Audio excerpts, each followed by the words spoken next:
안녕하세요. 오늘도 사연 살롱을 찾아주셔서 감사합니다. 여러분은 인생에서 가장 행복했던 순간이 한순간에 인생에서 가장 불행한 순간으로 뒤바뀌는 경험을 해보신 적이 있으신가요? 얼마 전 저는 그런 일을 겪었답니다.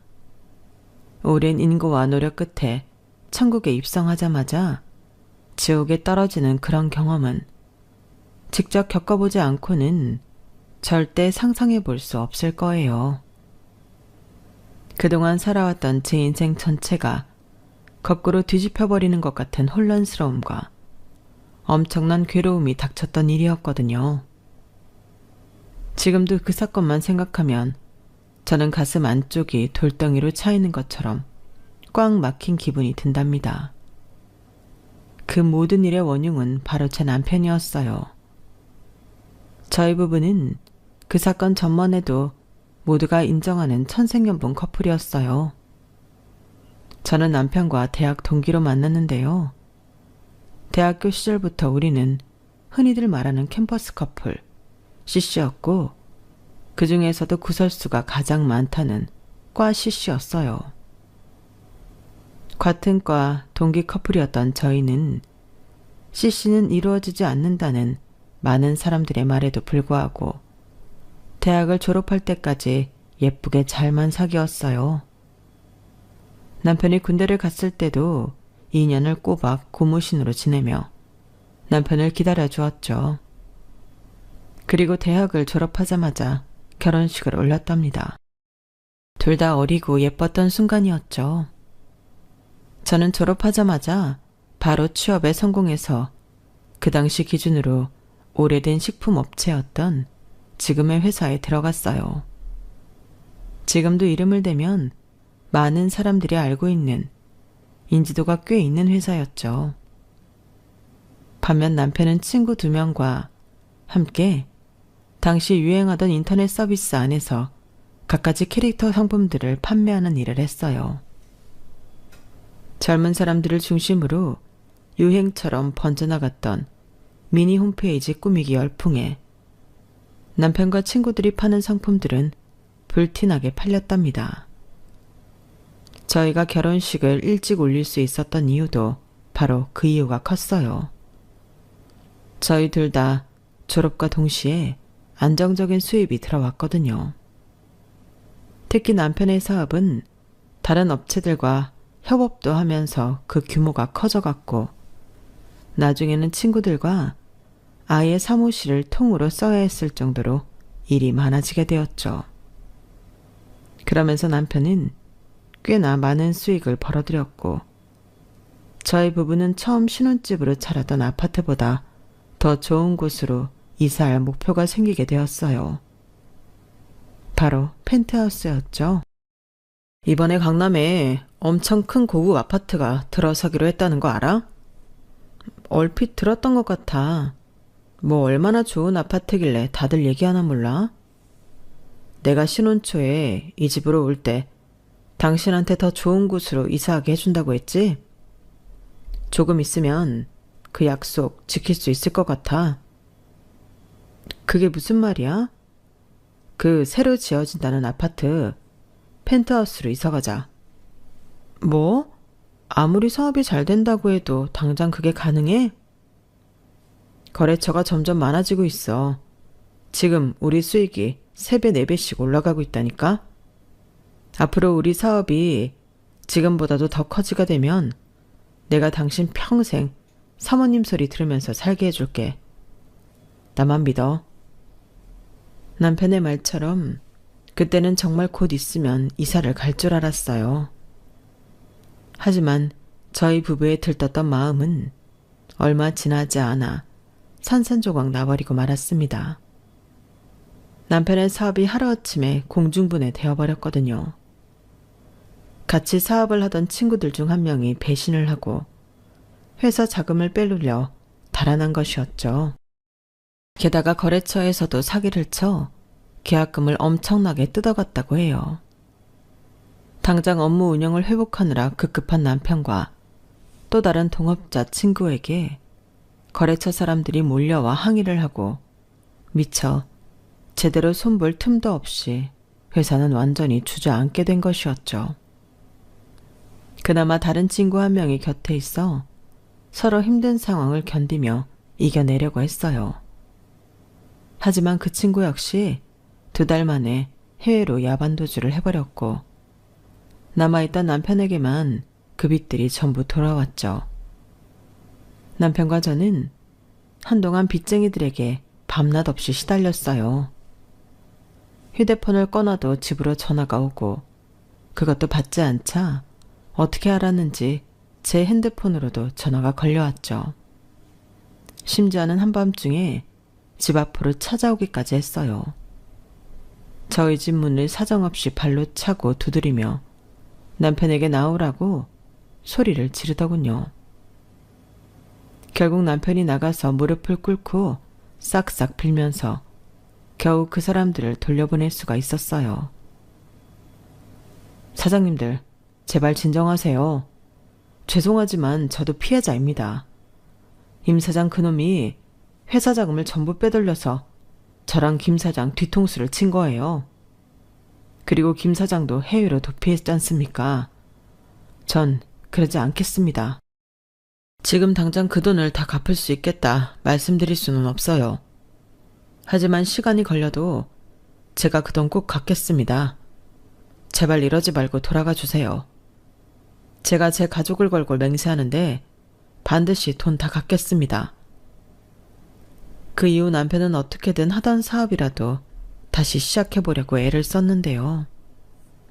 설상가상으로 남편의 사업 아이템이 사용되는 온라인 플랫폼마저 서비스를 종료하면서 하던 일도 지속할 수가 없었어요. 당장 마음이 급하니 나가서 막노동이라도 한동안 하던 남편은 결국 몸이 버티지 못해 무너지고 말았어요.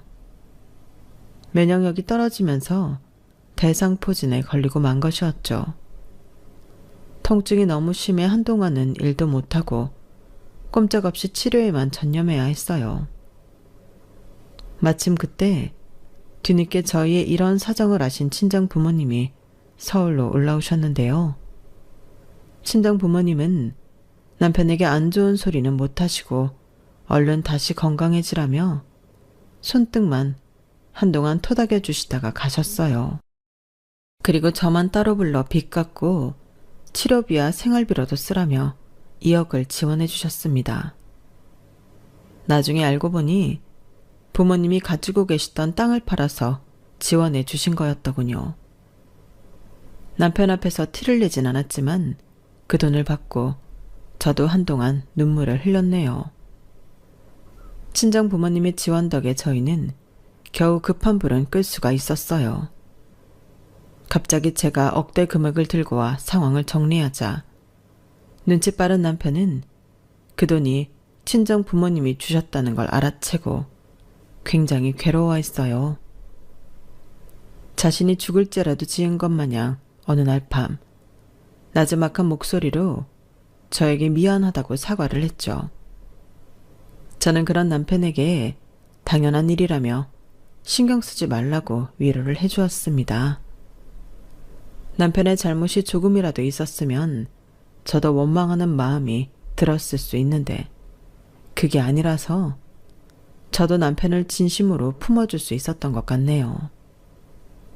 남편은 그런 저에게 고맙다며 더 이상 불편한 티를 내진 않았지만 여전히 잠을 잘 못 자고 스트레스를 굉장히 받는 것 같더군요. 당장 남편의 건강 상태도 그렇고 갚아야 할 빚이 아직 굉장히 많았기 때문에 결국 몇 주 뒤 저희는 살던 집을 내놓고 서울을 벗어나 근교의 작은 빌라로 이사를 하게 되었죠. 덕분에 저는 싼값에 중고차를 사서 출퇴근을 하게 되었어요. 이 모든 사달이 나기 전에는 자녀 계획도 세우던 우리였는데 불과 1, 2년 만에 인생이 뒤집어버리니 솔직히 저도 사람인지라 속으로는 좌절감이 없었던 건 아니었어요. 하지만 남편은 저보다도 훨씬 그 좌절감이 말로 다 못할 정도였을 겁니다. 게다가 가장 친한 친구라고 믿었던 사람에게 배신당해 이 상황이 되었다는 게 남편을 괴롭게 하는 듯 했죠. 남편은 한동안 집 밖으로는 잘 나오지도 못했어요. 가정주부 노릇을 하긴 했지만 항상 기가 죽어 있었죠. 또 하루 종일 뭐 안 먹었어? 아니야, 어제 남은 카레 좀 먹었어. 피곤하지? 얼른 씻고 와. 김치찌개 끓여놨어. 당신 혼자 집에 있을 때도 잘 챙겨 먹으라니까. 용돈도 줬는데 배달이라도 시켜 먹지. 아무것도 안 버는데 무슨. 나 신경 쓰지 마. 하지만 저는 저대로 가정 노릇을 하느라, 회사에서 고군분투하느라 남편에게 더 많이 신경 써줄 여력이 없었어요. 추가 근무를 하고 미친 듯이 성과를 올리며 월급을 아무리 벌어봤자 빚 갚는데 대부분이 쓰이니까 남는 것도 없었죠. 최소한의 생활비로만 생활하며 외식 같은 건 꿈도 못 꾼 채 저희는 그렇게 그곳에서 2년 넘는 기간 동안 조용히 살았습니다. 특히 남편은 망가진 몸을 회복하느라 거의 생채식만 하면서 식단을 조절했죠. 2년이 넘어가던 시기에 남편의 몸은 건강을 거의 다 회복했고 드디어 다시 일을 시작하더군요. 처음 시작하게 된 일은 대리운전이었어요. 저는 처음에는 남편의 몸이 버티지 못할까봐 걱정이 이만저만이 아니었는데 남편의 말로는 똑같이 몸을 쓰긴 하지만 막노동보단 훨씬 낫다고 해서 말리기를 멈추었죠. 좋은 고객들만 만나면 그날은 힘든 게 별로 없다고 하니까요. 그러더니 얼마 뒤에는 낮에도 일을 구해 건물 관리직으로 일을 했어요. 남편은 자기가 그래도 아직 젊어서 일들이 구해지는 게 다행이라며 저에게 긍정적으로 말을 하더라고요. 저는 남편이 다시 기운을 차린 것이 엄청난 발전이라고 생각했고 지난 과거의 아픔에 빠져있는 것보다 훨씬 다행이라고 느껴졌죠. 그래서 남편을 응원해주며 혹시나 몸에 무리가 갈까봐 항상 건강식을 챙겨줬어요. 마늘즙이니 도라지니 하는 것들을 늘 끊이지 않게 두면서요. 남편이 일을 시작하자 확실히 생활이 훨씬 좋아지더군요. 4년 정도 그렇게 둘이 같이 돈을 버니 빚도 전보단 줄어들었고요. 몇 년 동안 성실하게 채무를 이행한 남편을 보고 몇몇 빚쟁이들이 고생한다며 일부 빚을 탕감해주기도 했어요. 하던 돈벌이를 지속해야 하는 건 변함이 없었지만 그래도 남편의 진심을 알아준 사장님들 덕에 남편과 저는 눈물을 훔쳐가며 감사해 했어요. 너무 다행이야. 당신 그동안 너무 고생 많았어. 사장님들이 당신의 진심을 알아봐 주셔서 너무 다행이야. 고마워. 이게 다 당신 덕이야. 당신 아니었으면 난 다시 일을 시작할 수도 없었을 거야. 아니야. 당신 건강한 것만으로도 나는 감사해. 그동안 당신 나 뒷바라지 해주느라 너무 고생 많았어. 내가 앞으로도 쉬지 않고 일해서 빚도 다 갚고 당신 고생시키지 않을게. 조금만 더 기다려줘. 예전에 우리 펜트하우스 가기로 했던 거 기억나? 됐어. 깨끗하고 조금 더 넓은 곳으로 이사할 생각만 하자 지금은. 아니야. 내가 다 계획이 있어. 예전에 돈이 많았을 때는 별 생각 없이 펜트하우스가 좋다고 하니까 들어가 보자 싶은 마음이었는데 지금은 아니야. 난 꼭 거길 들어가야겠어. 기대해. 그렇게 저에게 미래를 약속한 남편은 얼마 뒤 새로운 사업을 시작할 계획을 세우기 시작했어요. 저는 그 모습을 보며 솔직히 불안했죠. 또다시 사업에 실패하게 된다면 그땐 지금까지 고생했던 것들도 전부 물거품이 될 것 같았으니까요. 하지만 남편은 이번엔 절대 망하지 않는 사업을 하겠다면서 주말마다 작은 방에 틀어박혀서 뭔가를 열심히 하더군요. 이번에는 누구도 믿지 않고 혼자서 모든 걸 하겠다면서 말이에요. 진지한 남편의 태도에 결국 저도 뜻대로 하라고 내버려 두었고, 몇 달 뒤 남편은 사업 계획서를 들고 투자를 받으러 다니기 시작했어요. 하지만 1년 넘도록 좋은 소식은 들려오지 않았죠. 반면 그 사이 저는 수입이 좀 더 늘게 되었어요. 다니던 회사에서 새로 신설된 개발팀 업무를 맡게 되었는데 그 일이 저에게는 의외로 너무 잘 맞더군요. 예상외로 좋은 결과가 나오니 월급도 조금 더 오르게 되었고 성과급도 꽤 받게 되었어요. 일시적으로 목돈이 생기니 이 돈을 어떻게 써야 하나 고민이 되었죠. 남편에게 이 사실을 알려 함께 고민하려다가 저는 좋은 아이디어가 생겼는데요. 그건 바로 남편의 사업에 투자하기로 한 것이었습니다. 다만 예전에 친정집에서 도움을 받았을 때 남편이 한동안 불편해했던 것이 기억나 제 정체를 숨기고 투자를 했어요. 그간 열심히 구상한 사업을 제대로 시작도 못하던 남편은 드디어 투자를 받았다며 한바구음을 짓고 좋아하더군요. 제가 투자의 문을 열어줘서였을까요? 그 이후로도 남편은 두 군데에서 더 투자를 받게 되었고 사업의 기초를 잘 다질 수 있게 되었어요. 그때부터 저는 성과급이나 보너스를 받을 때마다 돈을 모아두었다가 남편 회사에 투자를 하곤 했었답니다. 남편의 사업은 처음엔 성장이 굉장히 더뎠지만 시간이 지나면서 조금씩 차도를 보이기 시작했는데요. 그런데 어느 정도 사업에 진척이 생겨도 웬만하면 남편은 직원을 두려고 하질 않는 겁니다. 일은 점점 더 많아지는데 그 많은 일을 어떻게든 자신이 혼자서 다 해내려고 했죠. 저는 그러다가 남편의 건강이 또 악화될까봐 쉬어가면서 하라고 말려보았는데 도통 말을 듣지 않았죠. 남편의 사업은 카드 결제, 온라인 결제와 관련된 사업이었는데 아무래도 잘못되면 큰일이 나는 예민한 일이다 보니까 남편 혼자서 감당하기엔 어려웠거든요. 여보, 좀 쉬어가면서 해. 그러다 당신 면역력 떨어져서 또 아프면 어쩌려고 그래. 간단한 일들은 이제 직원을 뽑아서 시켜도 되잖아. 간단한 일이 어딨어. 아직 다른 사람을 고용하기엔 일러. 중요한 일을 남의 손에 맡길 순 없잖아. 내가 알아서 내 몸 관리하고 있으니까 걱정 마. 이제 다른 사람들은 못 믿겠어. 언제까지 그럴 수는 없잖아. 앞으로 사업이 점점 더 커지면 어차피 다른 사람들이랑 일해야 하는 걸. 그래도 중요한 일은 꼭 내가 붙잡고 있어야 해. 저번처럼 멍청하게 당하고 싶지 않으면.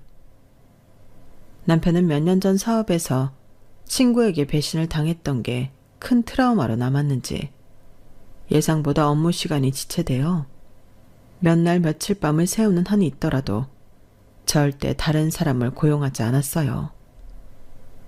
결국 몸이 버티질 못하고 대상포진이 다시 일어나도 약을 먹어가며 버텼죠. 제가 아무리 말려보아도 절대 고집을 꺾지 않더니 본인이 계획한 시점이 오자 그제야 사람을 구하기 시작했어요. 다행인 것은 남편의 노력에 하늘도 감동을 하셨는지 남편의 사업이 점점 잘 되어갔다는 것입니다. 한두 명씩 늘던 직원은 어느새 5명이 되어 그럴듯한 사무실 모양새를 갖추게 되었죠.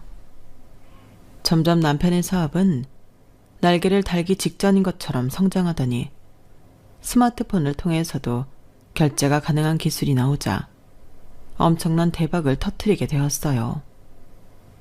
남편의 회사엔 일이 끊이질 않았고 점점 더 전문 지식을 가진 직원들이 늘어나게 되면서 사업을 크게 확장하기도 했죠. 남편의 수입은 한순간에 고공행진을 하게 되었어요. 그리고 그제서야 저희 부부는 그간 저희의 발목을 잡고 있었던 빚을 전부 갚게 되었답니다. 무려 10년 만이었죠. 그날 저희는 하던 일도 그만두고 회사를 나왔어요. 지난 10년 동안의 힘들었던 과거가 전부 떠오르면서 도저히 일을 할 수 없을 만큼 눈물이 났기 때문이에요. 집에 도착하니 남편 역시 마찬가지였죠. 저희는 서로 얼싸안고 울면서 그동안 고생 많았다며 서로를 위로했습니다. 도저히 끝나지 않을 것 같던 긴 어둠 끝에서 빠져나온 기쁨은 이루 말할 수 없는 기분이었죠. 하지만 그 기쁨은 얼마 가지 않았어요. 기쁨이 채 가시기도 전에 저희 부모님을 보내드려야 했기 때문이었죠. 하늘도 참 무심하시지. 저희가 이제야 드디어 부모님께 효도도 드리고 즐거운 시간을 보낼 수 있는 여유가 생기자마자 사고가 터지게 된 겁니다. 원래 저희 부모님이 주말이면 함께 차를 타고 근교로 나가셔서 커피도 마시고 주변 산책도 하고 돌아오시곤 했는데 그날도 그렇게 즐거운 시간을 보내고 오는 길에 교통사고가 난 것이었어요. 저희 부모님은 두 분 다 그 자리에서 돌아가셨고 장례식장에 도착한 저는 하염없이 눈물을 흘리는 것 외엔 아무것도 할 수 없었어요. 엄마, 아빠, 이렇게 가버리면 어떡해. 내가 그동안 나 살기 바빠서 효도 한번 제대로 해드리지도 못했는데 이제야 좀 빛을 보게 되어서 엄마 아빠한테 잘해드리려고 했는데 이렇게 빨리 가버리면 어떡해. 내가 미안해. 내가 조금 더 일찍 제기해서 장인어른 장모님 잘 챙겨 들었어야 했는데 당신 잘못 없어. 자책하지 마. 아니야. 당신 잘못 아니야. 그냥 내가 마음이 아파서. 남편은 그런 저를 안아주면서 제가 울음을 그칠 때까지 위로해 주었어요. 뒤늦게 도착한 남동생도 저와 함께 눈물을 흘리며 오열했죠. 남동생도 자기가 해준 것이 없다며 후회 가득한 울음을 토해냈고 첫날은 저희 가족 모두 슬퍼하느라 정신없이 보낸 것 같네요. 이튿날부터 겨우 정신을 차린 저희는 그제서야 다른 조문객들께 인사를 드릴 수 있었어요. 다들 저희 부모님의 갑작스러운 부고에 함께 가슴 아파해 주셨고 저희를 따뜻하게 위로해 주셨죠. 발인 하루 전날 늦은 시간까지 남아있던 조문객들이 전부 돌아가시고 저와 남동생, 남편만 셋이 남아있게 되었어요. 몸은 지치고 기운이 없는데도 잠은 안 오더군요. 남동생과 남편 역시 조용히 앉아만 있었고 저는 그때까지 마음에 계속 걸리던 말들을 털어놓았어요. 엄마, 아빠 계속 그렇게 낡은 차 타고 다니게 되면 안 됐었는데 두 분 연세도 있는데 경차만 끌고 다니시는 게 안 그래도 항상 불안했었거든. 그게 자꾸 마음에 걸리네. 할 수만 있었다면 큰 차로 바꿔드리고 싶었는데. 아니야.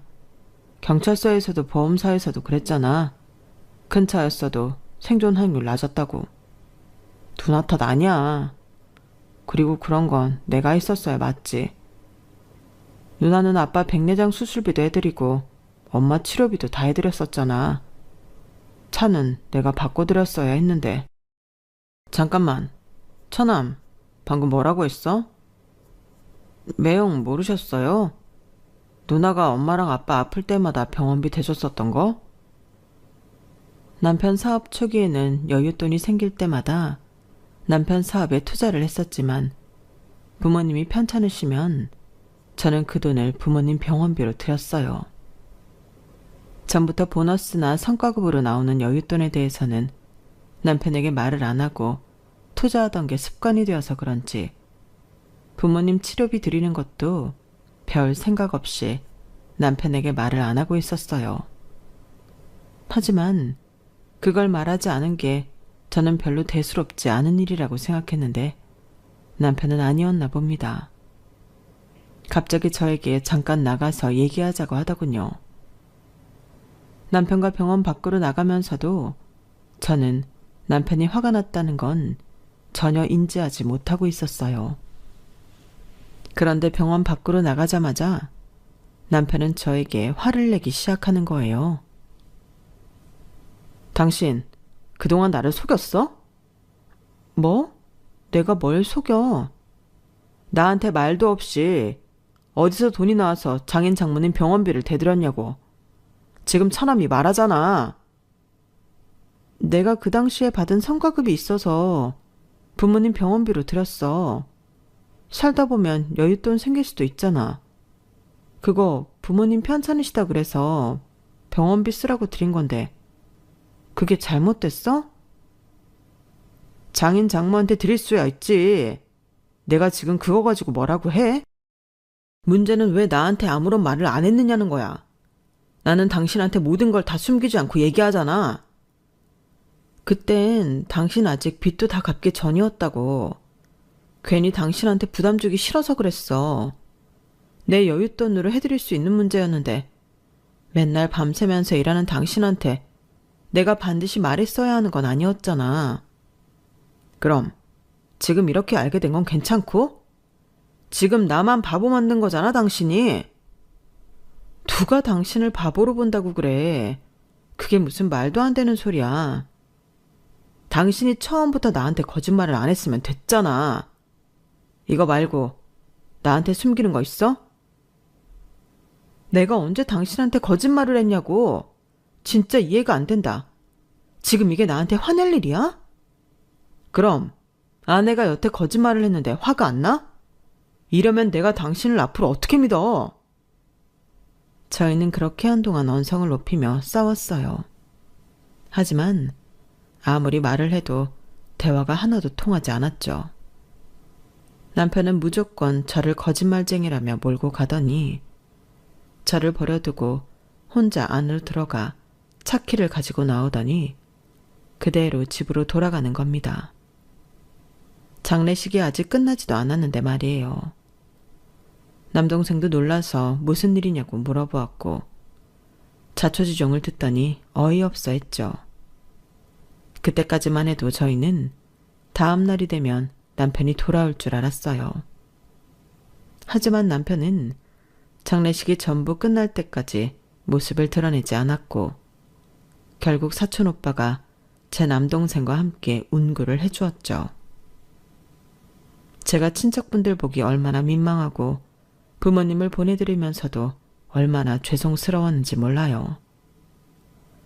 남동생도 말은 안 했지만 남편에게 엄청나게 분노하고 있다는 게 다 느껴질 정도였죠. 부모님을 보내드리고 저는 집으로 돌아오자마자 마침 집에 있던 남편과 엄청나게 싸웠습니다. 하지만 남편은 무조건 자기한테 거짓말을 한 제 탓만 하며 전날 했던 말들만 되풀이할 뿐 본인도 본인이 잘못했다는 소리는 않더군요. 그러더니 저에게는 더 이상 할 말이 없다며 집을 나가버렸어요. 잠을 회사 사무실에서 잔 건지 어쩐 건지는 모르겠지만 이틀 동안이나 집으로 돌아오지 않았죠.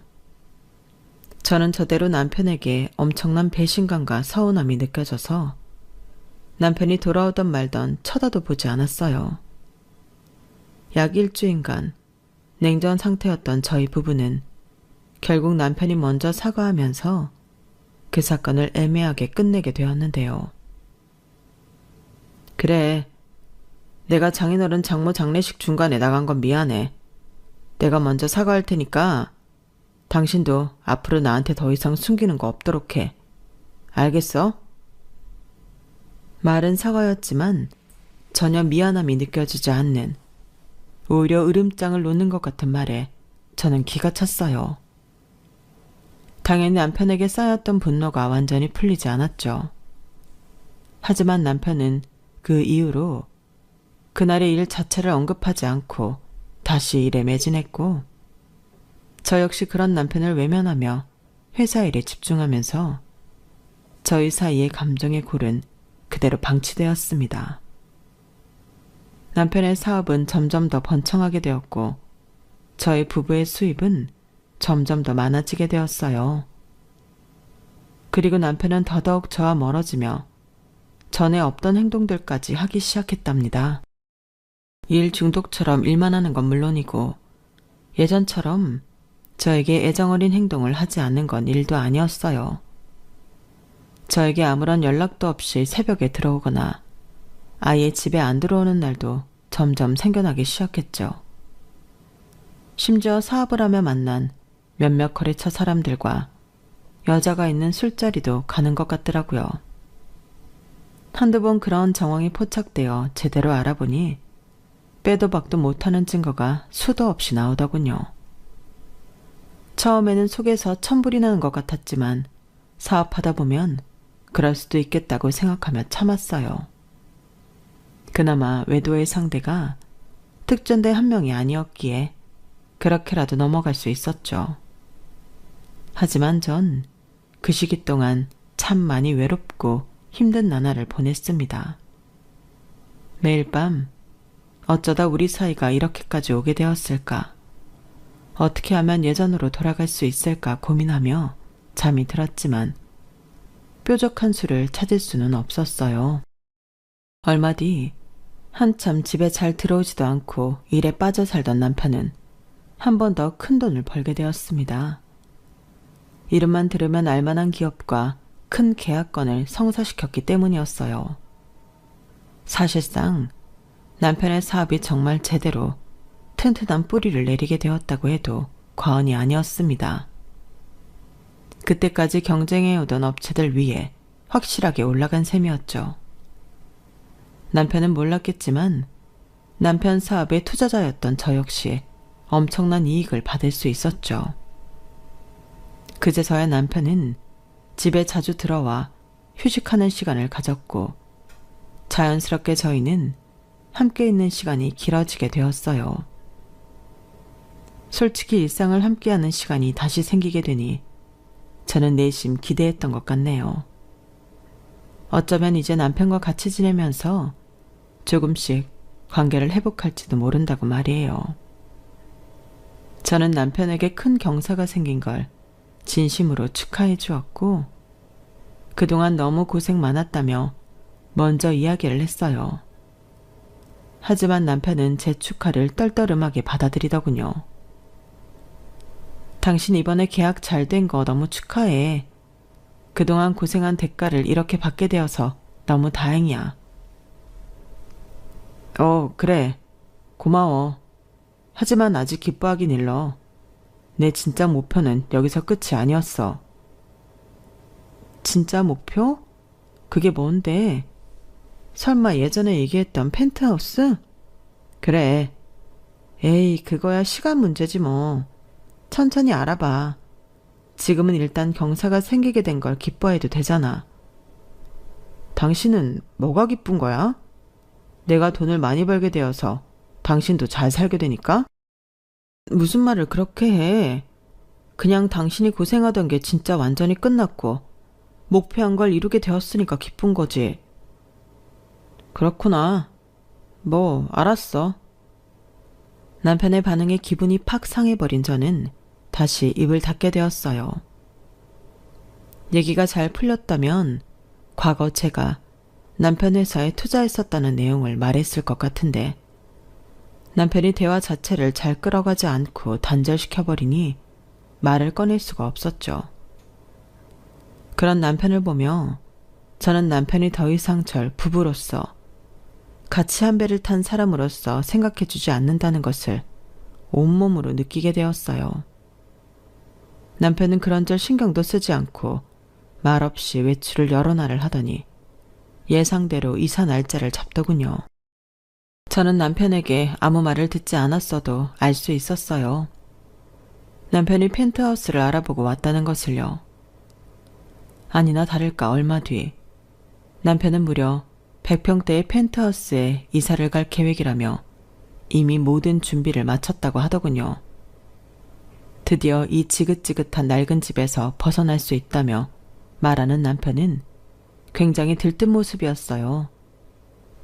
저도 그런 남편의 얘기를 들으며 그 집에서의 생활을 차차 정리해 나가야겠다는 생각을 했습니다. 그때까지만 해도 당연히 저도 남편의 집에 같이 간다고 생각을 하고 있었거든요. 그래서 남편이 말한 펜트하우스를 계약하는 날에 연차를 쓰고 같이 갔었던 거고요. 하지만 남편은 부동산 건물에 도착해서는 조수석에 앉아있던 저에게 내리지 말라고 하더군요.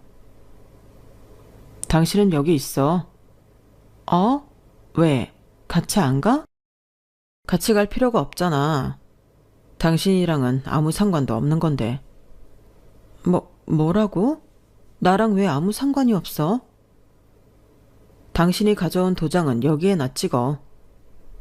남편은 당최 알아들을 수가 없는 말들을 하더니 품속에서 종이 하나 꺼내어 저에게 넘겨주었어요. 그 종이를 펴본 저는 너무 놀라 온몸이 굳어버리고 말았습니다. 아무리 우리 사이가 예전만 못하다고 해도 이 사람이 저에게 이혼장을 내밀 줄은 꿈에도 몰랐거든요. 눈으로 보고도 믿을 수 없어서 남편에게 이게 뭐냐고 바보같이 물어보았죠. 그러자 남편은 어이없다는 듯이 웃으며 이렇게 말하는 것이었어요. 참나. 그럼 내가 뼈 빠지게 일해서 번 돈을 당신하고 나눠 가질 줄 알았어? 그 피 같은 내 돈을? 당신도 참 뻔뻔하다. 당신이 예전부터 나랑 같이 펜트하우스 가자고 그렇게 호언장담을 했었잖아. 근데 이제 와서 나만 빼놓고 펜트하우스에 들어가겠다는 거야? 그건 내가 당신을 내 아내로 100% 신임하고 있을 때나 유효한 말이었지. 내가 왜 못 믿을 사람한테 내 돈으로 산 집을 공유해야 돼? 그럼 지금껏 당신 혼자 고생했다 이 말이야? 내가 10년이 넘는 시간 동안 당신 옆에서 얼마나 뒷바라지를 해줬는데. 어쨌든 난 피 같은 내 돈으로 당신이 호사를 누리게 하고 싶지 않아. 나 계약하고 오는 동안 여기 앉아서 이혼장에 도장이나 찍고 있어. 남편은 그 말을 끝으로 차 밖으로 나가버렸고 혼자서 펜트하우스 계약을 하러 들어가 버렸어요. 저는 차 안에 혼자 남겨졌죠. 남편이 건물 안으로 들어가자마자 왈칵 눈물이 나더군요. 지난 10년이 넘는 기간 동안 우리가 함께 고생하고 서로를 위해 희생하며 위기를 잘 극복했다고 생각했는데 그 세월들이 전부 부정당하는 것 같았죠. 눈물이 먹고 나니 엄청난 배신감과 분노가 일었고 남편에게 당하고 있을 수만은 없다는 생각이 들었습니다. 남편에게 제대로 된 복수를 해야겠다는 마음이 불길처럼 번져나갔죠. 마침 그때 남편이 차로 돌아왔어요. 남편은 아직까지 이혼장을 들고만 있던 저에게 빨리 도장을 찍으라고 짜증을 부렸어요. 마침 생각이 끝났던 저는 남편이 짜증을 내자마자 즉시 가방에서 도장을 꺼내 이혼장에 도장을 찍어주었죠. 됐지? 그 긴 세월을 같이 있었는데 결국 이렇게 아내를 배신하는 비겁한 인간이었다니 정말 어이가 없다. 그렇게 없는 죄를 뒤집어 씌우면 내가 흔들릴 줄 알고? 이 100평대 펜트하우스는 온전히 내 것이어야 해. 당신과 조금도 나눠줄 수 없어. 미안하지만 지금 당장 이혼해줘야겠어. 가까운 법원으로 바로 가자. 남편의 말에 저는 갑자기 웃음이 터져 나왔습니다. 아무것도 모르고 있는 그 꼴이 너무 우스웠어요. 제가 갑자기 깔깔거리며 웃자 남편은 갑자기 어리둥절한 얼굴로 절 보았어요. 저는 눈물이 날 정도로 웃으며 이혼장을 들고 차에서 내려 도로로 나왔어요.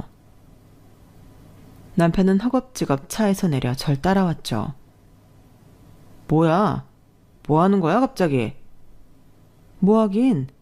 당신 말대로 이혼장 지금 바로 접수하려고 그러지. 그치만 당신이랑 같이 갈 이유는 없잖아? 난 따로 택시 타고 갈 테니까 그런 줄 알아.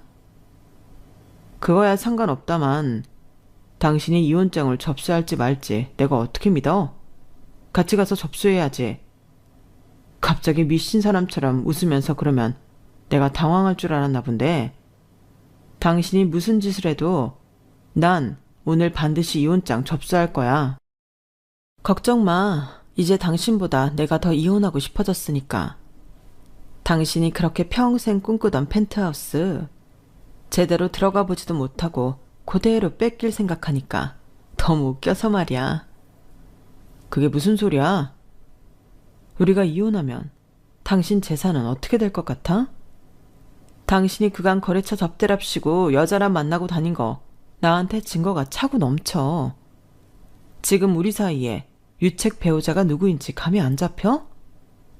당신한테 위자료만 받아도 집안채는 거뜬히 사겠다. 뭐? 내가 언제 여자를 만나? 나는 단 한 번도 여자랑 만난 적이 없어. 같이 있던 사람들이 데려온 여자일 뿐이야. 그리고 당신 사업에 투자한 게 나라는 것도 몰랐지? 우리 엄마 아빠 이름 한 글자씩 단 법인으로 투자했더니 당신은 끝까지 눈치를 못 채더라. 내가 당신 회사에 가지고 있는 지분이 얼마일 것 같아? 남편은 제 얘기를 듣고 안색이 파래지며 벌벌 떨기 시작했어요. 아마 꿈에도 생각지 못했을 일이라 충격이 이만저만이 아니었을 겁니다. 제가 말한 내용을 전부 이해한 남편은 저에게 다가오려고 한 걸음만 내딛었을 뿐인데도 다리에 힘이 풀렸는지 그대로 주저앉고 말았어요. 마침 택시가 잡힌 저는 무너져 내린 남편을 뒤로하고 그대로 이혼장을 접수하고 나왔습니다.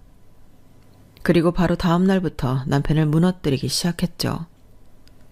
저는 그동안 차곡차곡 모아두었던 남편의 외도 증거를 들고 명성이 자자한 법무법인 회사를 찾아갔고 남편에게 곧바로 위자료 소송을 걸었어요. 그리고 남편 회사에 있던 제 지분을 들고 남편의 경쟁회사를 찾아갔죠. 세 군데만 돌았을 뿐인데 다들 엄청난 금액을 제시하더군요. 막말로 부르는 게 값진 상황이었어요. 저는 평생 써도 다 못 쓸 금액을 받고 그 지분을 팔아버렸고 남편의 회사는 제대로 휘청이기 시작했습니다.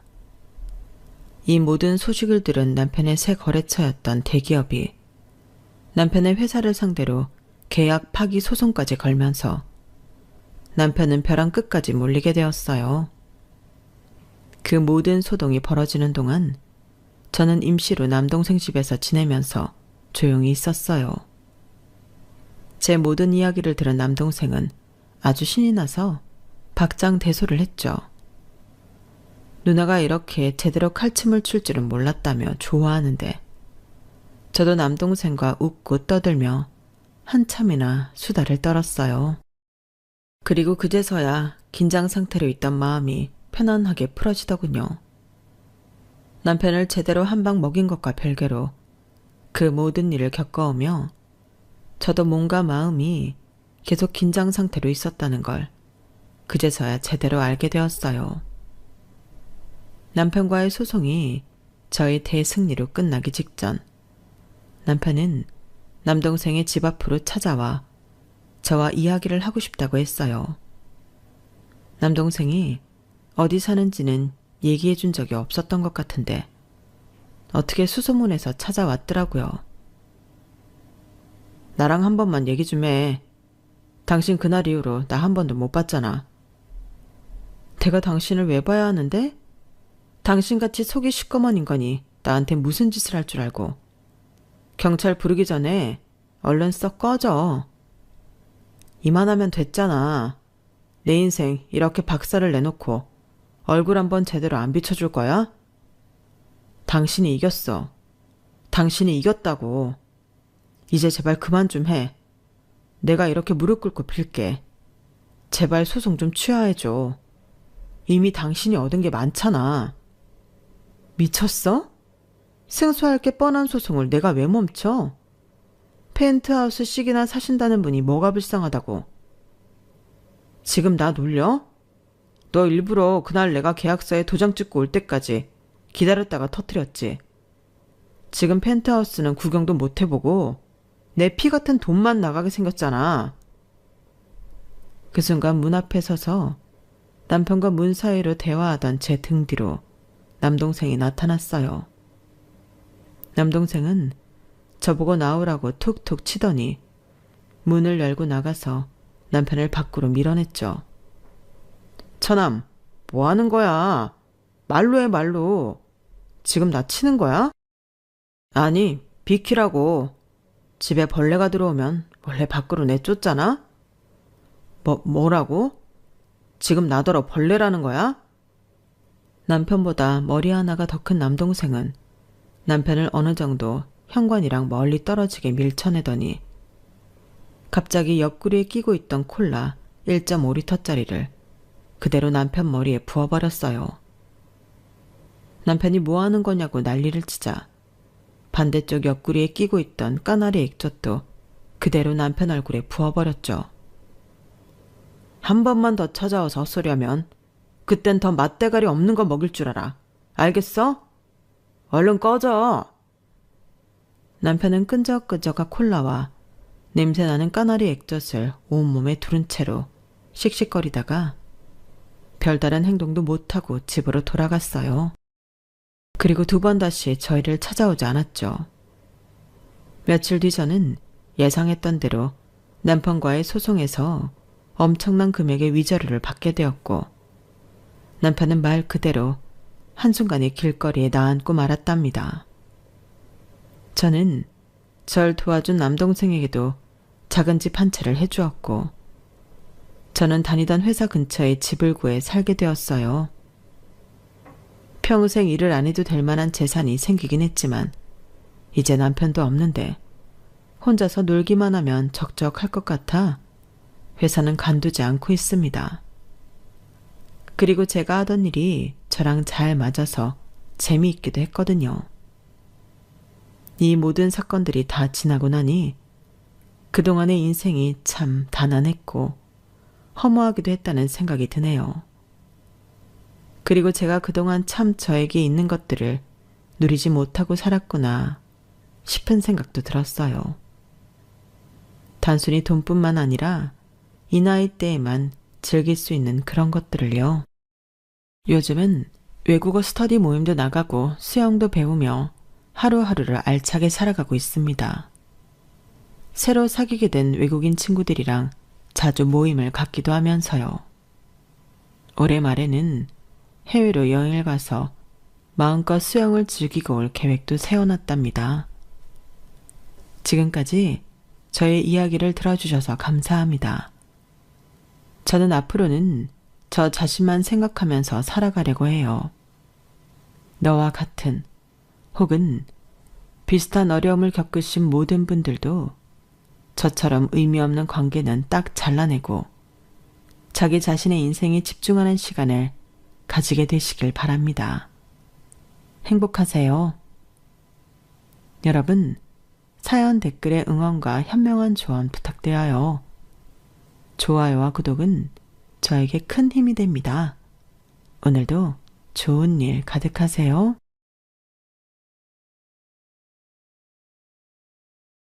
안녕하세요. 오늘도 사연 살롱을 찾아주셔서 감사합니다. 얼마 전 칠순을 맞은 할머니예요. 지난 봄에 남편이 세상을 떠나고 한동안 마음이 편치 않았어요. 먼저 떠난 남편이 그리워서 그랬던 것도 있지만 그보다는 자식들한테 서운한 마음이 들어서 그랬어요.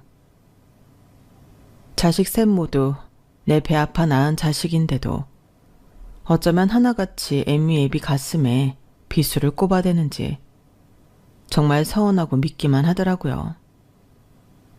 자식들을 키우면서 내 입에 들어가는 것도 아껴가며 자식들한테 먹이고 자랐어요.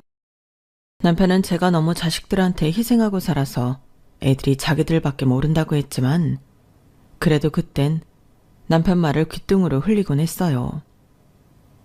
모르긴 해도 세상의 모든 엄마들이 내 새끼한테 정성 쏟는 걸 아까워할 사람은 없을 테니까요. 그런데 이제 와서야 제가 제 발등을 찍었다는 걸 알게 됐지 뭡니까? 그래서 뒤늦게 수습에 나서게 되었어요.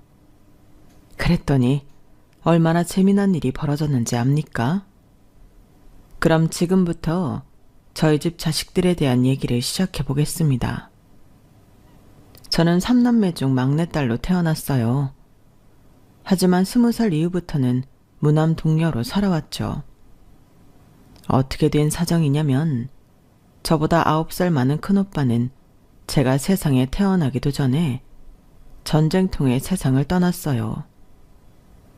요즘 젊은 친구들은 그저 쉬는 날로만 기억하는 6.25 전쟁 때문이었죠. 전쟁통에 큰아들을 잃고 작은아들 하나를 데리고 부산으로 피난을 온 부모님은 부산에서 저를 낳으셨어요. 전쟁이 끝난 지 몇 년이나 된 터였지만 여전히 피난민들의 생활은 어려웠어요. 그 힘든 상황에 저희 부모님은 둘째 아들마저 잃고 말았어요. 일주일 넘게 감기 증상을 보이던 오빠가 폐렴으로 세상을 떠났거든요. 어려운 살림 탓에 병원에도 한번 못 가보고 허망하게 떠나보낸 게 저희 부모님한테는 큰 상처가 되었어요. 아버지는 가난이 죄라며 돈이 되는 일이라면 뭐든 다 하셨고 어머니는 과하다 싶을 정도로 저를 과보호하셨어요. 겨울엔 감기에 걸릴까봐 방 밖에도 못 나가게 하실 정도였죠. 뿐만 아니라 물에 빠질까봐 바다 근처에는 가지도 못하게 하셨어요. 대문은 열면 바다가 코앞인 부산에 살면서 바닷가에 나가보지 못한 건 우리 동네에서 저 하나뿐이었어요. 늘 집에서만 지내다 보니 다른 집 아이들과 달리 피부가 늘 창백해서 어릴 때 별명이 백귀신이었어요. 핏기 없이 피부가 하얗다고요. 그렇게 저를 집 밖에도 못 나가게 하고 집안에서 꽁꽁 싸매고 키웠던 어머니는 제가 중학교에 들어가면서부터 전과 달리 거의 방목에 가깝게 키우기 시작하셨어요. 그런데 그게 마냥 좋은 것만은 아니었어요. 그 무렵 어머니는 우울증을 심하게 앓고 계셨으니까요. 밤마다 죽은 두 아들이 꿈에 나온다며 툭하면 멍하게 허공을 보고 앉아 계셨고 그런 일로 아버지랑 툭하면 말다툼을 하셨어요. 언제까지 죽은 자식들을 껴안고 살 거야? 당신이 그런다고 죽은 애들이 살아 돌아오기라도 한대? 제발 정신 좀 차려. 나는 어떻게든 살아보겠다고 아등바등 발버둥 치는데 여편네라고 하나 있는데 정신 못 차리고 허송세월을 보내? 아, 빨리 나가서 밥 안 차려? 원래도 부모님은 그리 사이가 좋지 않았지만 그때 이후로는 정말 남보다 못한 사이로 벌어지셨어요. 그 사이에서 늘 가슴 졸이는 건 저였어요. 집에서는 늘 숨죽이고 살았던 저였지만 밖에서는 그럴 수 없었어요. 그건 바로 같은 동네에 사는 친구 오빠 때문이었죠. 그 사람이 제 남편이 되었으니 인생 참 재미있죠.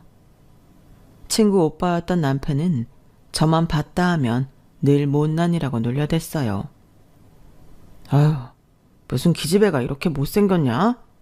볼따기도 말랑말랑한 게 갓 떠올린 순두부 같고 입술은 어종종한 게 꼭 돼지 꽁구멍 같다야.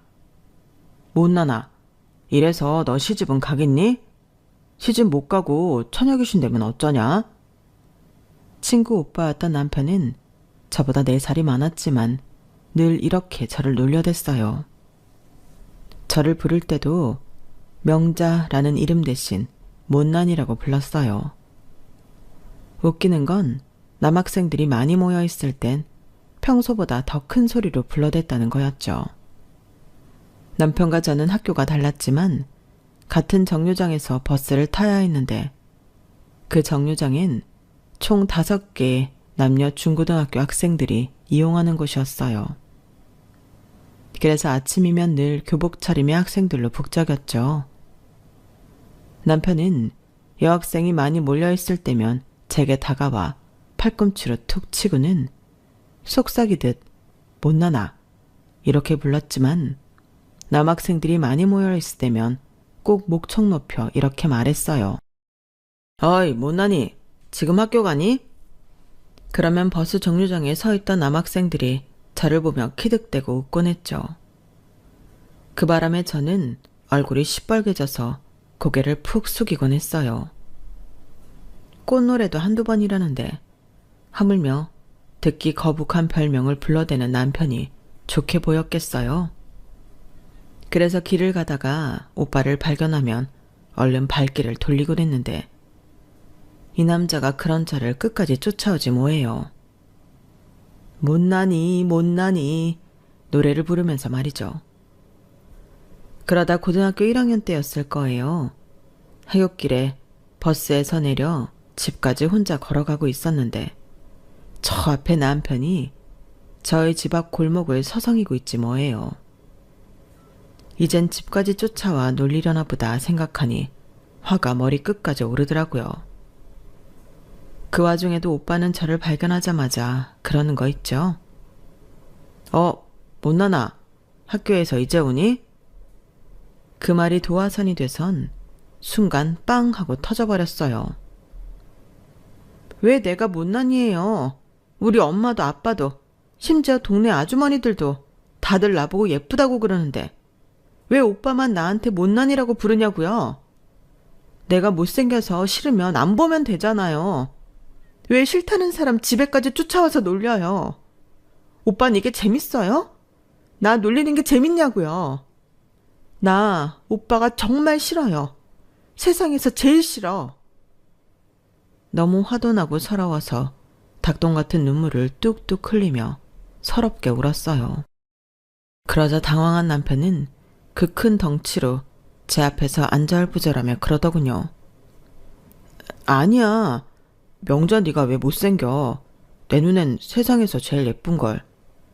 예쁜이라고 부르면 다른 남자들이 다들 쳐다볼까봐 일부러 못난이라고 그런 거야. 예쁜 얼굴 나만 실컷 보려고.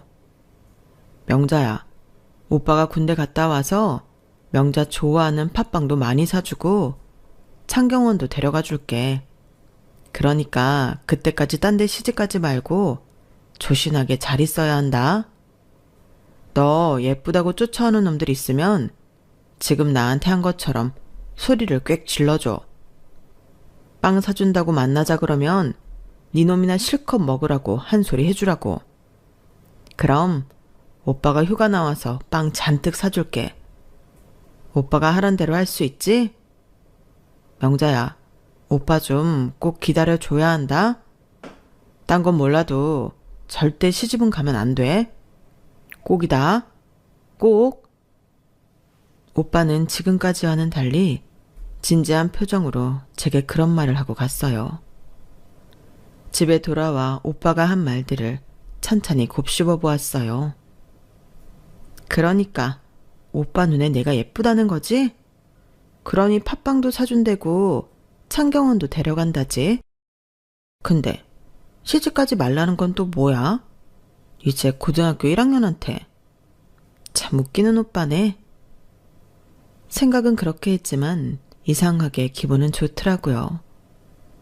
군대에 가면서 제가 그 사이 시집갈까봐 걱정하는 남편 모습이 왜 이렇게 애처럼 보이고 귀엽던지 그동안 저를 놀리던 남편과는 전혀 다른 사람 같았어요. 며칠 뒤 친구를 통해 남편이 군에 입대했다는 소식을 듣고는 이상하게 가슴 한구석이 허전한 기분이 들더라고요. 금방이라도 골목에서 튀어나와 못난이라고 부를 것만 같았거든요. 든 자리는 몰라도 난 자리는 느껴진다는 말이 참이다 싶었죠. 그렇게 몇 달이 지나 남편에 대한 생각이 흐려질 즈음 수업을 마치고 친구들과 교문을 나서는데 어디선가 못나나 하고 부르는 소리가 들렸어요. 이젠 그 별명을 불러줄 사람도 없어서 환청인가 하고 지나치려는데 누가 뒤에서 제 어깨를 확 잡지 뭐예요. 놀라서 돌아봤더니 남편이었어요. 오빠가 여긴 웬일이에요? 지금 군대에 있어야 하잖아요.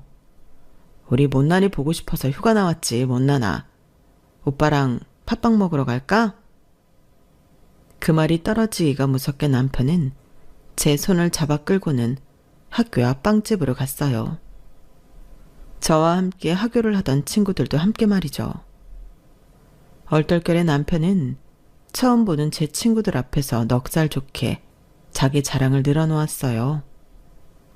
자기가 얼마나 힘이 세고 총도 잘 쏘는지 거짓말까지 보태가며 한참을 떠들던 오빠는 목소리를 가다듬고 이렇게 말했어요. 그러니까 앞으로 명자 좋다는 남학생이 쫓아오면 니들이 이 얘기를 꼭 해주라고.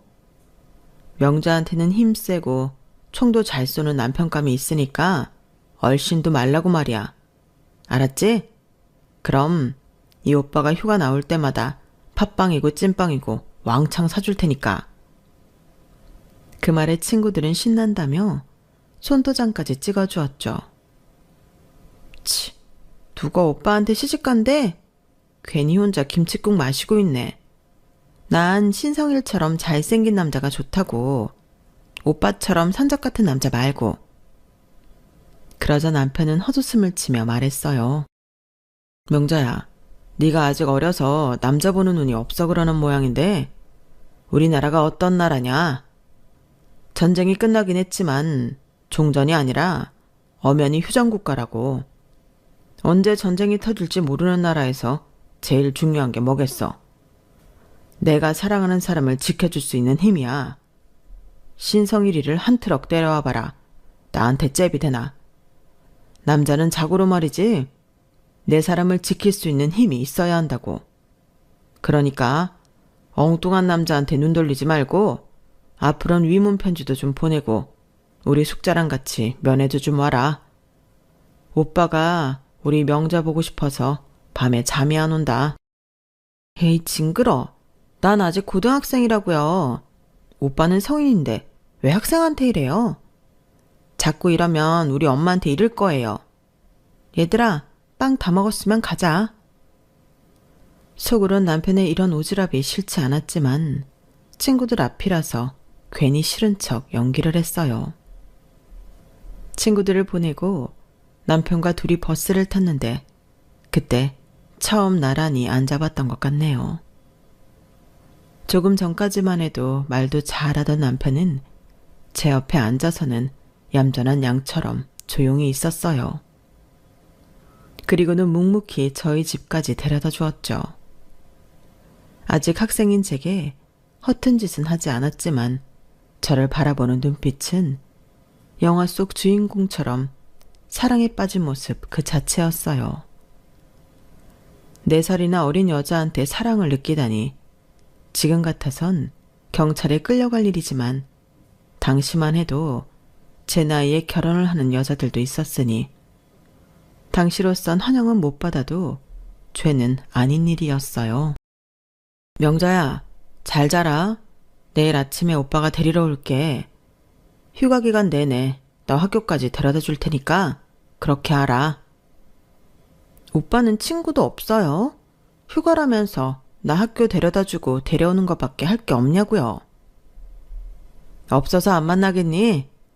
명자니가 내 마음의 1순위니까 그런 거지. 자만 말고 얼른 들어가. 밤에 나돌아다니면 엄한 놈들 꼬이니까.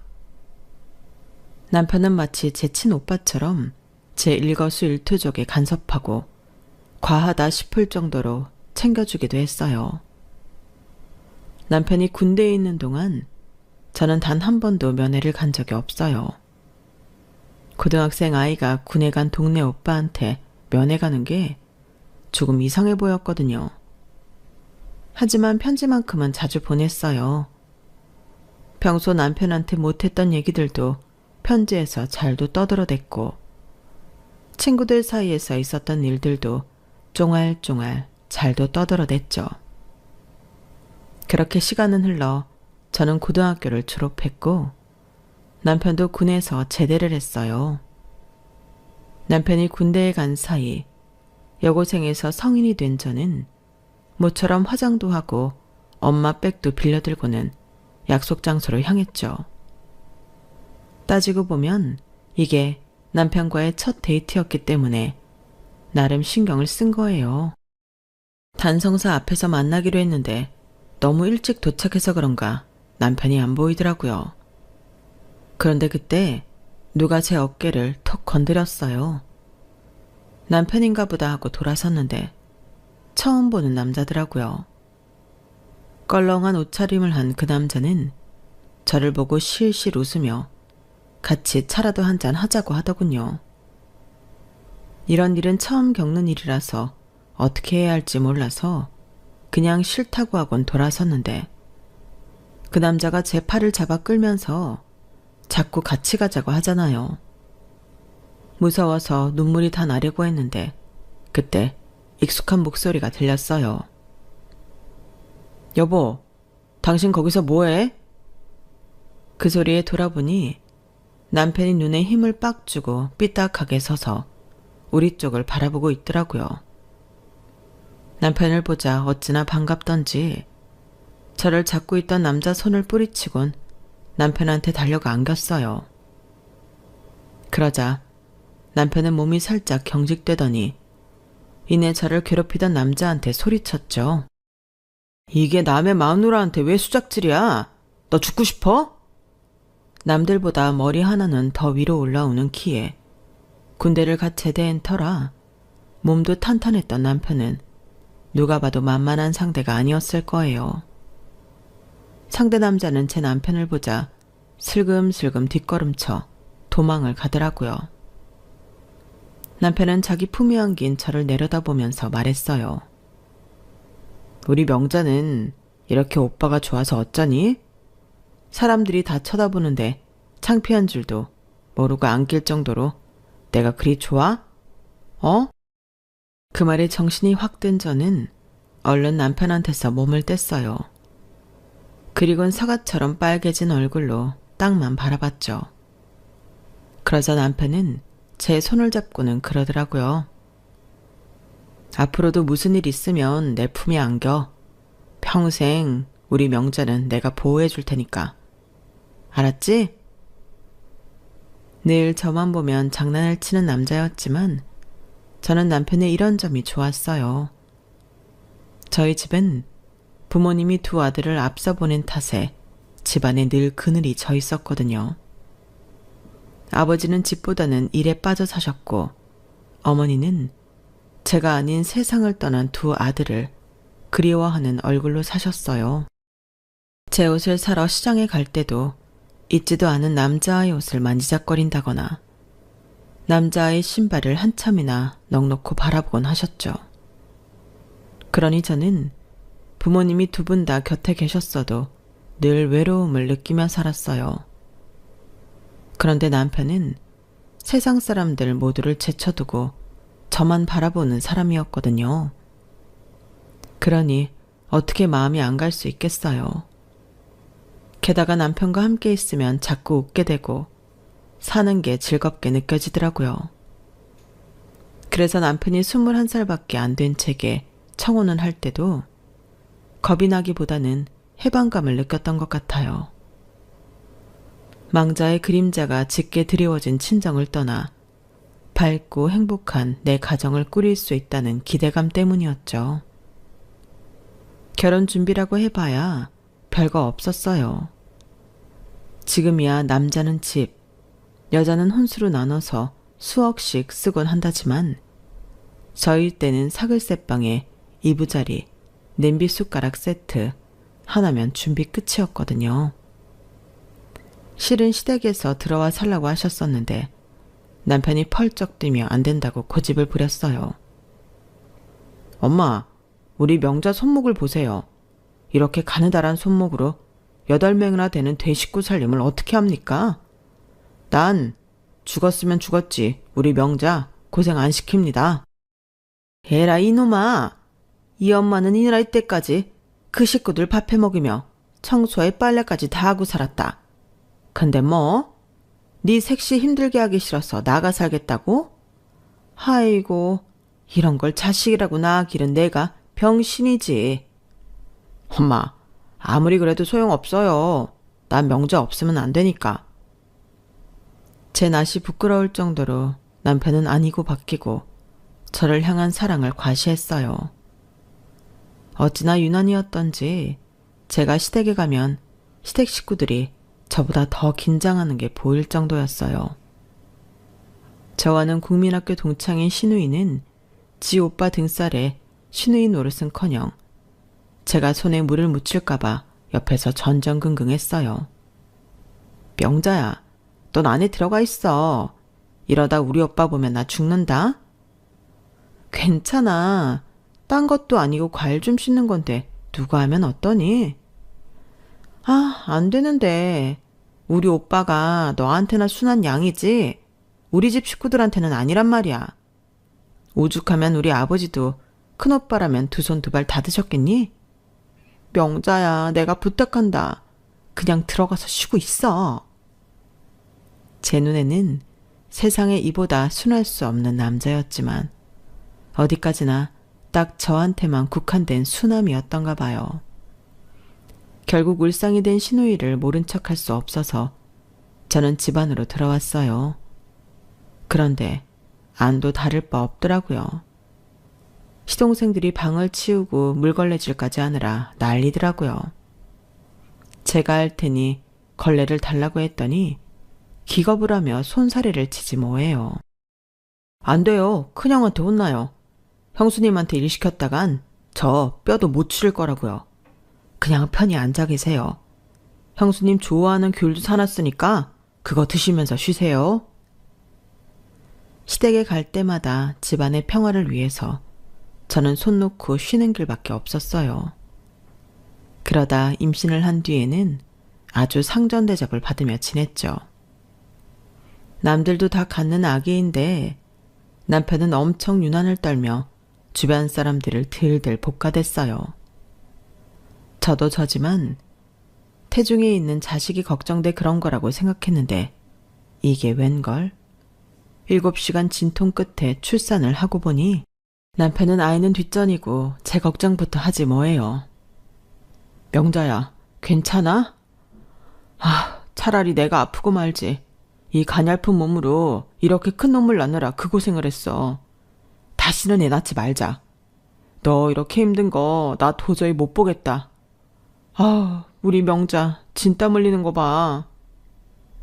그래도 첫 아이인데 눈길 한번 안 주고 제 손에 얼굴을 묻고 절절 매는 걸 보니 이 남자 정말 팔불출이구나 싶더라고요. 그래도 세상 누구보다 날 생각해주는 남편이 고맙기도 했어요. 긴 진통에 진이 다 빠지긴 했지만 그래도 나밖에 모르는 이 남자 덕에 힘든 것도 한순간에 사라지더라고요.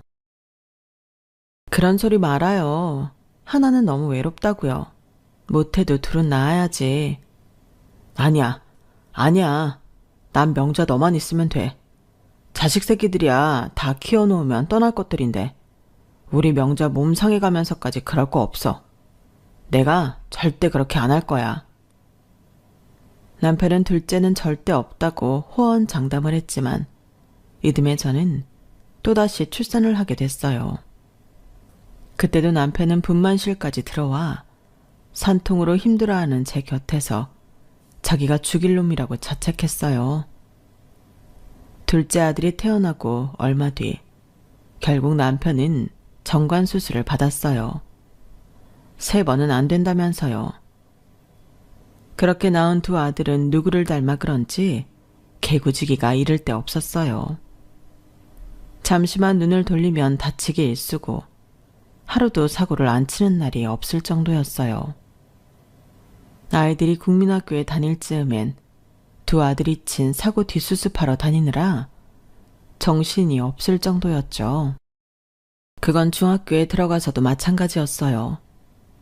툭 하면 학교에서 걸려오는 전화에 시달려서 그런가 전화벨만 울려도 심장이 덜컹 내려앉는 것 같았죠.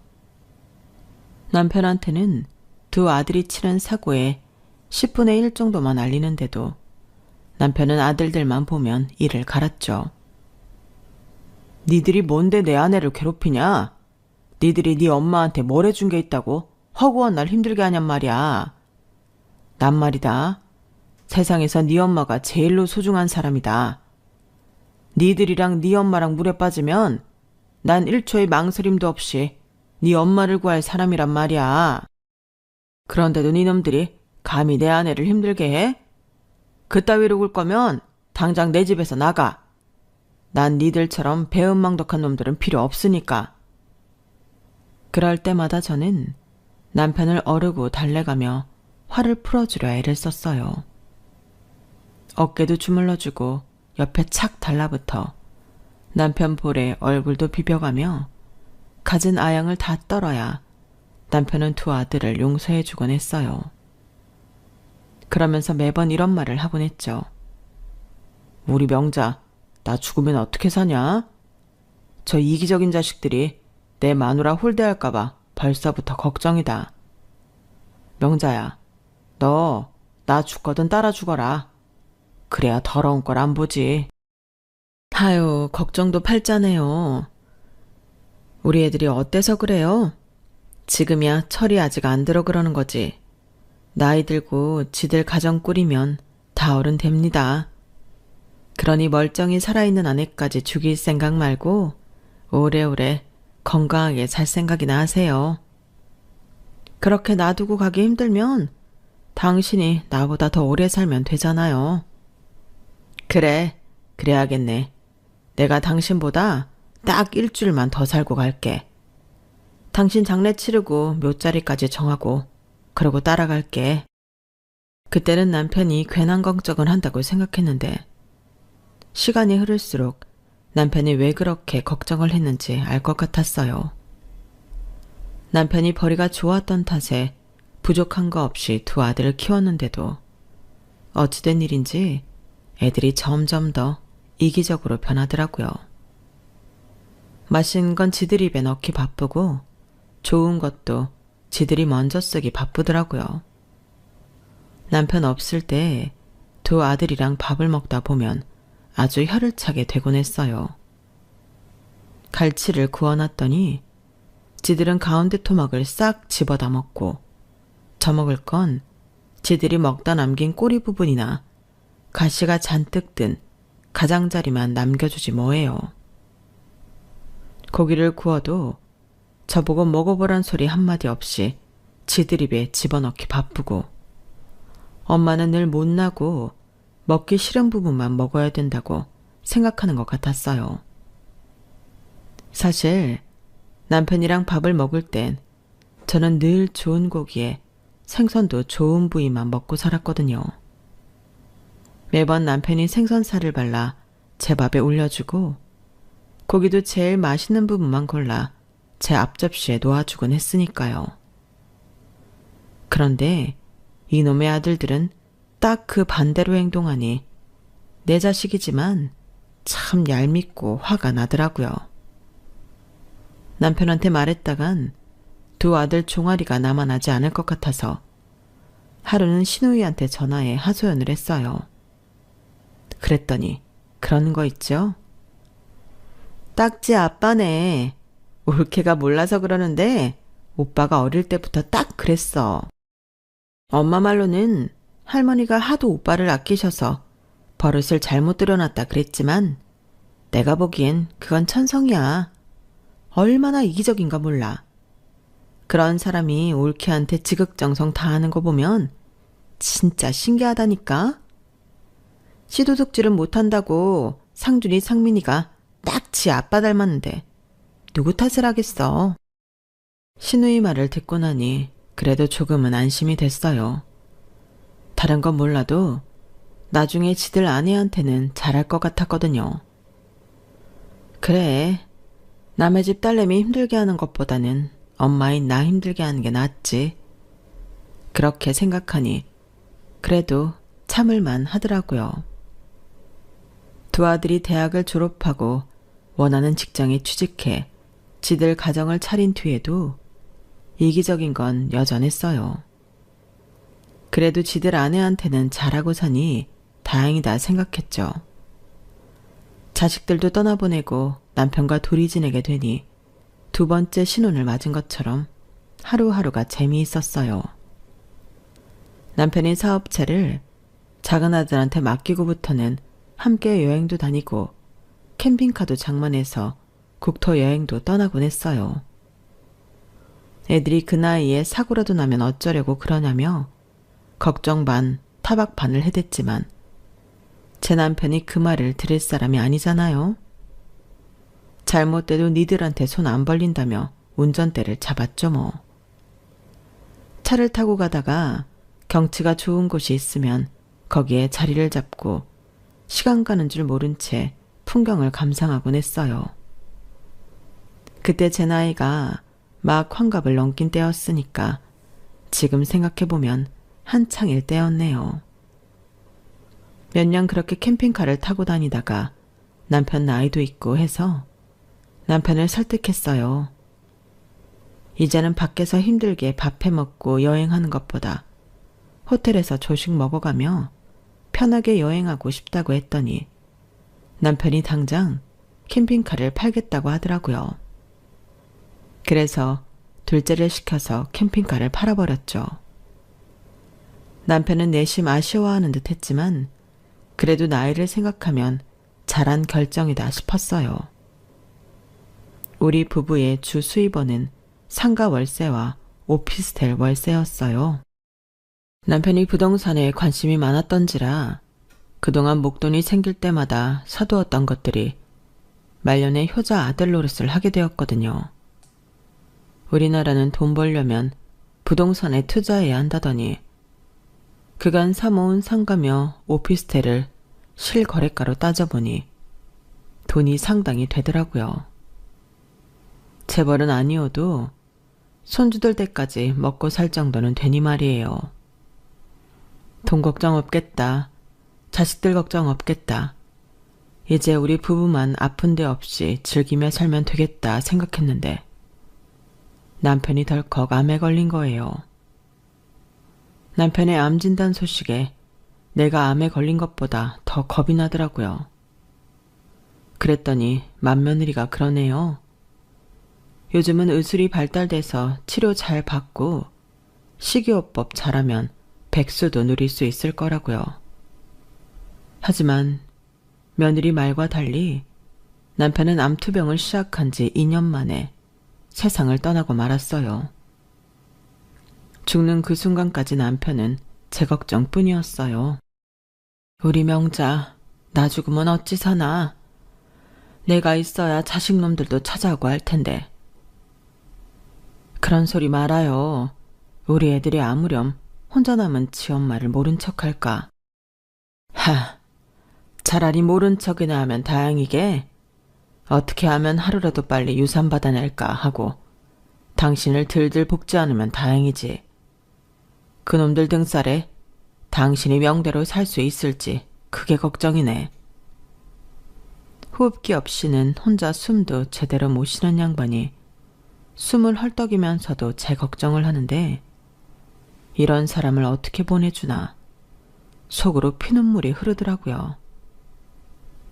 여보, 내 걱정 그만하고 저 세상 가거든 거기선 당신 위에 살아요.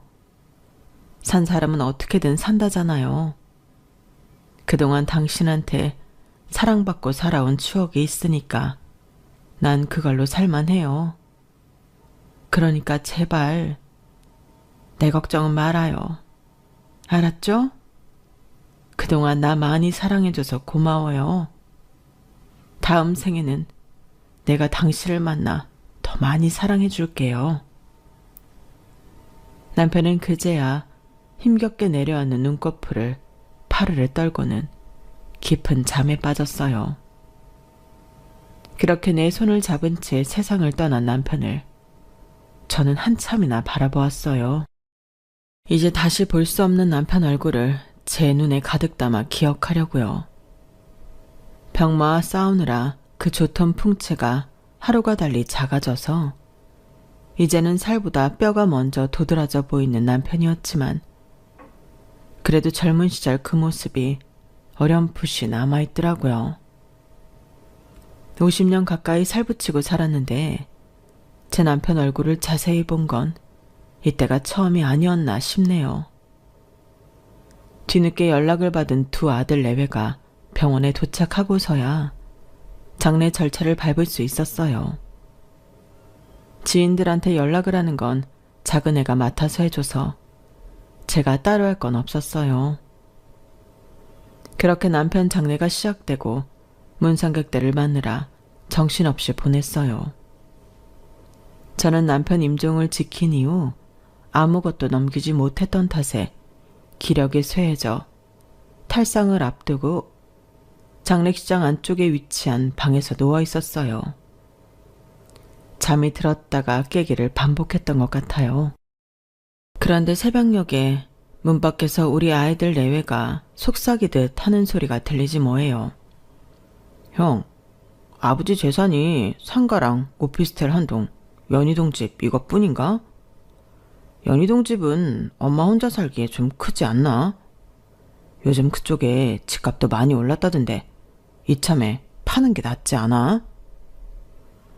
내 생각도 그렇긴 한데 어머니가 그러겠다고 하시겠니?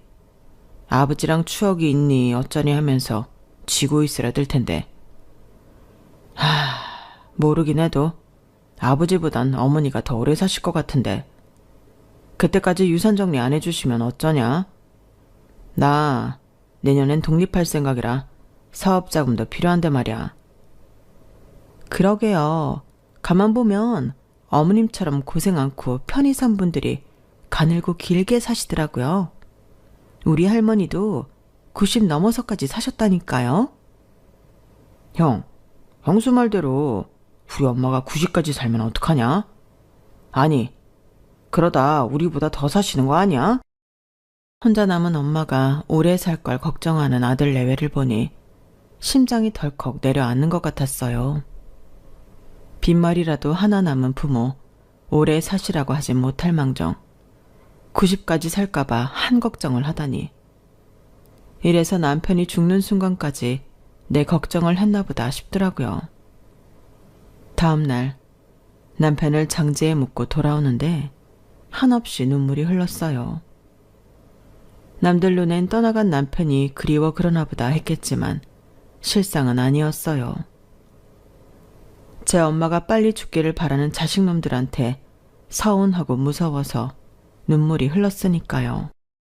집에 돌아온 후로 식음을 전폐하고 누워 있었는데 순간 이러다 나마저 죽으면 자식놈들이 기뻐할지 모른다는 생각이 들어 번쩍 눈이 떠지더라고요. 괘씸한 것들.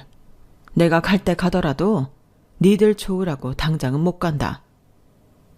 오기가 생겨서 벌떡 일어나 주방으로 가 된장찌개를 끓이고 밥을 했어요. 먹고 힘내서 야속한 자식놈들한테 절대 지지 않게 살다가 가겠다 생각하면서요. 점심때는 근처 마트에 가서 한우도 사다가 구워 먹고 몸에 좋다는 홍삼이며 제철 과일도 죄다 사다가 냉장고에 채워두었어요. 잘 먹고 잘 버텨야겠다는 생각뿐이었거든요. 그렇게 며칠이 지났을까요? 낯선 번호로 전화가 왔더라고요. 남편이 남긴 유언장이 있다면서 와서 유언 내용을 들으라더군요. 어디로 가야 하냐고 했더니 변호사 사무실 주소를 알려주길래 시간에 맞춰 찾아갔어요. 그랬더니 아들 내외가 벌써 와 있더라고요. 잔뜩 기대를 하고 있는 표정을 보니 속에서 우라가 치밀었어요.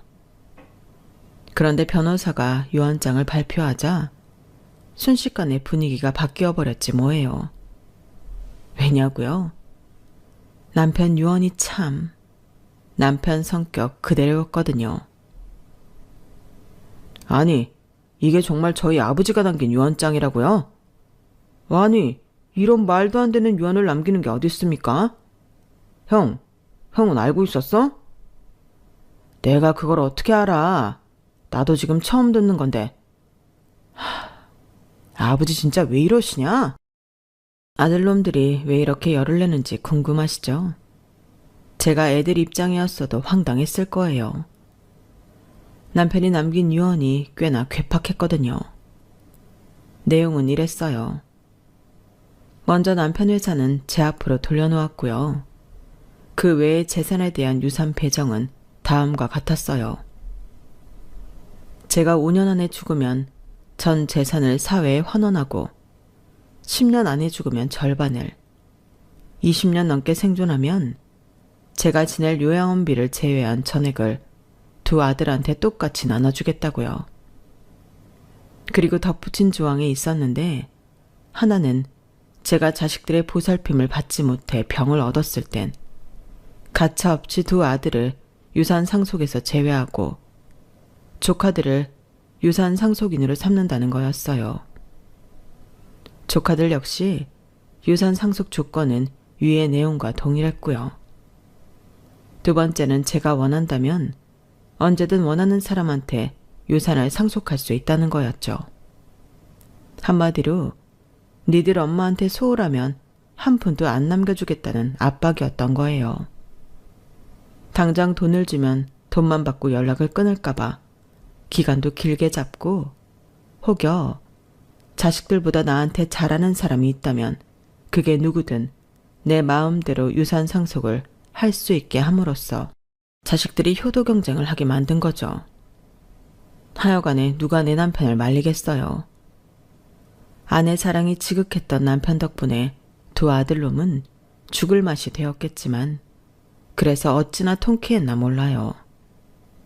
지 엄마 빨리 죽으라고 곡을 하던 놈들이 어떻게 나올지도 궁금했고요. 유언장에 발표된 이후 자식놈들이 어떻게 변했는지 아세요? 혹여 제가 감기라도 걸릴까봐 비타민이며 과일들을 잔뜩 사다 나르고요. 나이 들면 단백질 섭취를 잘해야 한다며 한우가 떨어지지 않을 정도로 사들고 온답니다. 평소엔 명절이나 돼야 얼굴 한번 볼 수 있던 자식놈들이 이제는 수시로 집에 드나들며 안부 인사를 한다니까요. 작은 놈은 이참에 내 집에 들어와 살겠다고 하더군요. 두 아들 내외의 효도 경쟁이 언제까지 이어질지는 모르겠지만 그래도 지금은 이 순간을 즐겨볼 생각입니다. 남편 말대로 이제는 저도 이기적으로 살아보려고요. 인생 뭐 있습니까?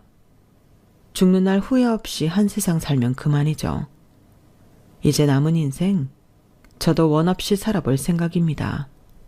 그래야 남편을 만나면 들려줄 얘기가 많지 않겠어요? 지금까지 제 사연을 들어주셔서 감사합니다. 여러분들의 삶이 지나온 인생보다 남은 길이 더 행복하기를 바랍니다.